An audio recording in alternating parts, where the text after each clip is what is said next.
दोस्तों, पवित्र बाइबल में एक वचन हमें पढ़ने को मिलता है जहां पर शैतान ने प्रभु यीशु मसीह की परीक्षा लेते वक्त उनसे कहा था कि तुम जहां से कूद जाओ और खुद को बचा कर दिखाओ और मैं तुम्हें सारा चीज तुम देख रहे हो ऐशो आराम तुम्हें दे दूंगा। लेकिन दोस्तों, तब प्रभु यीशु मसीह ने हमारे परमेश्वर ने शैतान को जवाब देते हुए कहा था कि तुम प्रभु अपने परमेश्वर की परीक्षा ना लेना। यानी कि दोस्तों, ये घटना तब की है जब प्रभु यीशु मसीह जंगल में उपवास करते हुए वहां पर रह रहे थे और शैतान ने उन्हें कई तरीकों से ललचाने की कोशिश की थी। लेकिन दोस्तों, इस वचन के पीछे का गहरा अर्थ यह है कि हमें कभी भी परमेश्वर की परीक्षा नहीं लेनी चाहिए। मतलब कि हमें कभी भी ऐसा नहीं कहना चाहिए कि परमेश्वर अगर तू है तो अपने आप को साबित कर, क्योंकि हम जानते हैं कि परमेश्वर का आत्मा हमारे अंदर बसा हुआ है और उसका एक एक वचन जो कि जीवित है, हमसे बात करता है, वही परमेश्वर के अस्तित्व का एहसास हमें करवाता है। और हम प्रार्थनाओं में और परमेश्वर के साथ आराधनाओं में हम उसकी उपस्थिति को अपने अंदर अपने आसपास महसूस भी करते हैं। इसलिए दोस्तों, कोई भी परमेश्वर को चैलेंज नहीं कर सकता और परमेश्वर को खुद चमत्कार दिखाने के लिए नहीं कह सकता, क्योंकि परमेश्वर तो परमेश्वर हैं। वो संसार से, वो हर एक इंसान से बहुत ही बड़े हैं, बहुत ही ऊंचे हैं, इसलिए कोई भी उन्हें चैलेंज नहीं कर सकता। लेकिन दोस्तों, इसी बीच कुछ ऐसे लोग भी सामने आ जाते हैं जो कि तरह तरह की ऐसी घटनाओं को अंजाम देने की कोशिशें करते हैं कि जो कहीं ना कहीं अंधभक्ति या फिर अंधविश्वास को बढ़ावा देने का कार्य करती हैं। क्योंकि दोस्तों, अभी हाल ही में एक वीडियो मेरे सामने आया है जो कि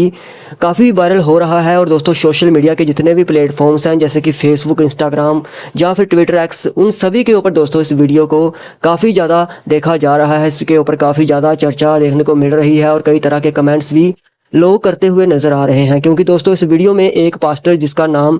इबो नोआ है, वो अपने आप को दोस्तों एक तरह से मूसा दिखाते हुए कुछ अपने अनुयायियों के साथ या फिर अपने फॉलोअर्स के साथ हाथ में एक छड़ी को पकड़े हुए मूसा की तरह एक समुद्र में खड़ा है। और दोस्तों, खुद को प्रभु यीशु मसीह का अनुयायी, प्रभु यीशु मसीह का पास्टर यानी कि परमेश्वर का नबी बताकर मूसा की तरह वो भी समुद्र के दो हिस्से करने में, एक चमत्कार दिखाने में अपने आप को रिप्रेजेंट कर रहा है। और उसके जो पास ही के खड़े हुए लोग हैं जो किश्ती के ऊपर दिखाई दे रहे हैं, वह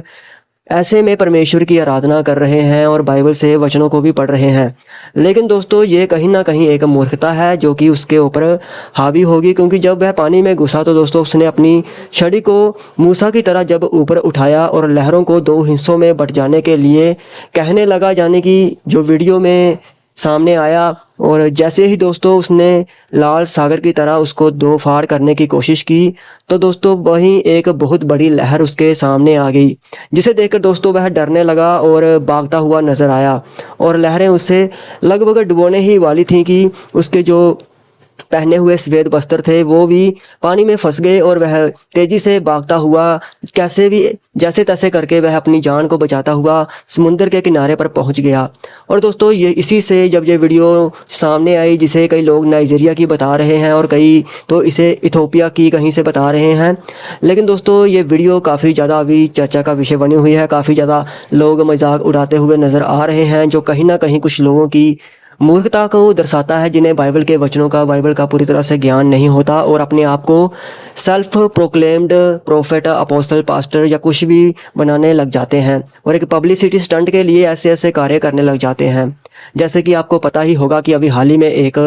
नोआ भी बना हुआ था जिसने एक किश्ती बनाकर लोगों को गुमराह किया था और उस किश्ती में सबको बिठवाया था और यह भी कह दिया था कि जल्द ही इस धरती के ऊपर एक बहुत बड़ा भयंकर सुनामी या फिर भयंकर एक पानी बाढ़ आने वाला है, इसलिए सभी उस किश्ती में बैठ जाओ। और उसके बाद क्या हुआ था ये तो आपको पता ही होगा।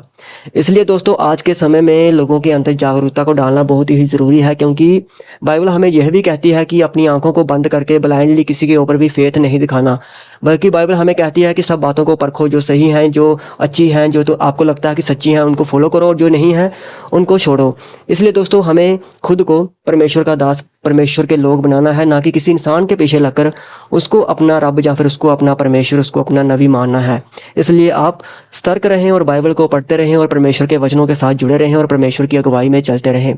बाकी आपका इसको लेकर क्या कहना है, आपका जो ऐसे मिरेकल दिखाते हैं उनके बारे में क्या कहना है, जो झूठ को बढ़ावा देते हैं, अंधविश्वास को बढ़ावा देते हैं, ऐसे लोगों के बारे में आपका क्या कहना है, मुझे कमेंट सेक्शन में लिखकर ज़रूर बताना। परमेश्वर आप सभी को आशीष दे। सबको जय मसीह की।